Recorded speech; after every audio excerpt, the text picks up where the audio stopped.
Salam sejahtera di dalam Tuhan Yesus.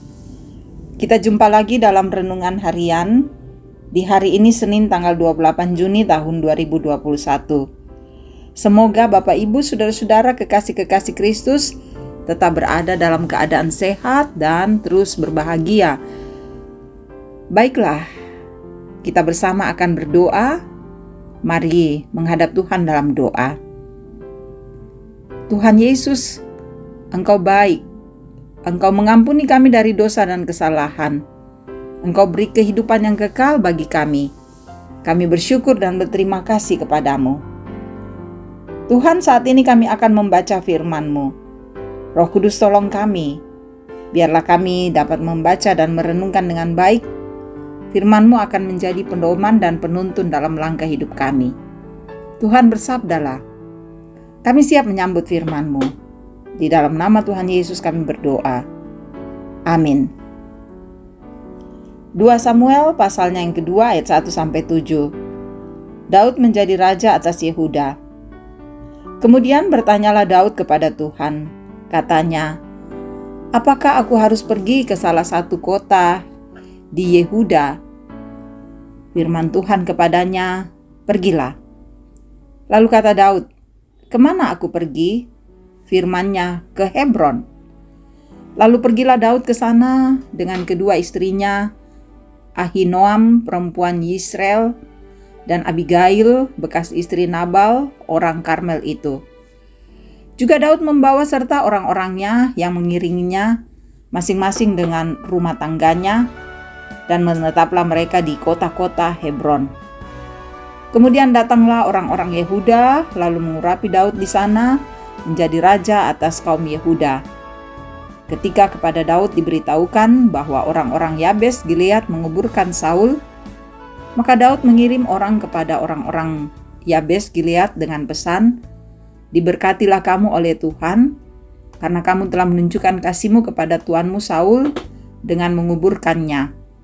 Oleh sebab itu Tuhan kiranya menunjukkan kasih dan setianya kepadamu. Aku pun akan berbuat kebaikan yang sama kepadamu, karena kamu telah melakukan hal yang demikian. Kuatkanlah hatimu sekarang, dan jadilah orang-orang yang gagah perkasa. Sekalipun tuanmu Saul sudah mati, dan aku telah diurapi oleh kaum Yehuda menjadi raja atas mereka. Demikian kebenaran firman Tuhan yang boleh kita dengarkan di kesempatan yang indah ini. Haleluya. Amin. Bapak Ibu Saudara-saudara kekasih-kekasih Kristus, tema kita bertanya kepada Tuhan.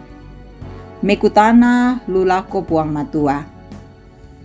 Sahabat-sahabat Kristus yang kekasih, ada pepatah yang mengatakan malu bertanya sesat di jalan. Seperti juga ketika ada tanggung jawab atau pekerjaan yang dipercayakan kepada kita, tetapi kita tidak pernah dan tidak mampu mengerjakannya, maka tidak ada salahnya jikalau kita bertanya kepada yang lebih tahu. Banyak orang saudara-saudara yang merasa malu bertanya, dan ada juga yang gengsi untuk bertanya karena merasa tahu segalanya. Itulah sebabnya banyak orang yang diberi tanggung jawab dan pekerjaan tidak becus dalam bekerja. Ada ungkapan bijak, bertanya adalah sesuatu yang berharga. Artinya penting untuk bertanya jika ada hal yang tidak kita ketahui, dan penting juga kepada siapa kita bertanya. Sahabat-sahabat Kristus, dalam bacaan kita dikatakan bahwa Daud bertanya kepada Allah. Sekalipun sudah jelas bahwa dialah yang akan menggantikan Saul menjadi raja. Daud bertanya karena dia tidak tahu mana jalan yang harus ia lalui dan apa yang harus dia lakukan. Mengapa dia bertanya kepada Tuhan? Karena dia percaya bahwa Allah yang akan memberitahukannya apa yang harus dia lakukan dan tunjukkan jalan yang ia akan lalui. Saudara, Tuhan pun menunjukkan jalan yang akan ia lalui ke arah Hebron. Tetapi Daud belum tahu berapa lama ia akan tinggal di Hebron. dan apa yang akan Allah lakukan kepada dirinya di sana.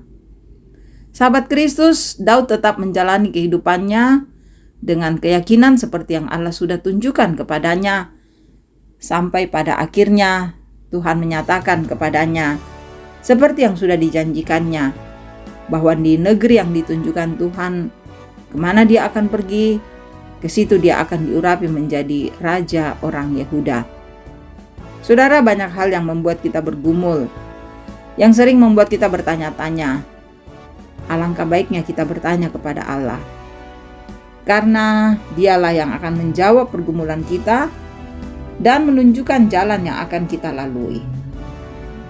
Jadi teruslah datang kepada Dia, bertanyalah, sehingga Tuhan akan memberikan jawaban dari setiap pergumulan kita. Tuhan Yesus memberkati. Amin. Mari satu dalam doa.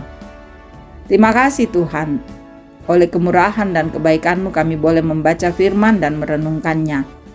Ya Roh Kudus, kuatkan kami agar kami boleh menjadi pelaku-pelaku firman di dalam dunia ini. Berkati kami semua anak-anak-Mu yang ada di jemaat, kami semua yang selalu setia mendengar firman. Pakai kami Tuhan untuk terus mau mendengar firman dan memberlakukannya dengan baik. Engkau memberkati hidup kami, memberkati keluarga kami, memberkati pekerjaan, memberkati anak-anak kami, memberkati kehidupan dalam setiap keluarga-keluarga Allah. Biar kami menjalaninya dengan damai dalam sukacita dan nama Tuhan selalu kami muliakan. Memberkati untuk para orang tua kami, Bapak Ibu yang berada dalam usia lanjut, tetap beri semangat, tetap beri kekuatan dan imun tubuh yang kuat agar sehat terus menjalani masa tua. Berkatilah untuk setiap para hamba-Mu, para pelayan-pelayan yang setia melayani Tuhan. Kuatkan untuk melayani dengan penuh kebahagiaan. Berkati bangsa kami, Tuhan tahu pergumulan kami dengan penyebaran COVID yang semakin meningkat. Tolong pemerintah kami untuk memutuskan mata rantai dari semuanya ini, dan berkati para garda terdepan, pasukan keamanan, dan juga para tenaga medis agar mereka tetap kuat, sehat, menjalankan tugas dengan penuh sukacita. Berkati juga kami Tuhan agar kami mau mengikuti peraturan kesehatan dan kami menjadi pelaku-pelakunya untuk memutuskan mata rantai dari penyebaran COVID-19. Lindungi dan sayangi kami selalu Tuhan, dan ampuni dosa kami, dengarkan kami yang bermohon. Hanya di dalam nama Tuhan Yesus kami berdoa. Amin. Terima kasih saudara-saudara boleh mengikuti renungan ini. Semoga renungan ini menjadi berkat bagi saudara-saudara dimanapun saudara-saudara berada. Teruslah berserah diri pada Tuhan. Teruslah semangat menjalani hari-hari kehidupan kita. Tuhan Yesus akan mengasihi dan memberkati kita selalu. Salam sehat, Tuhan memberkati.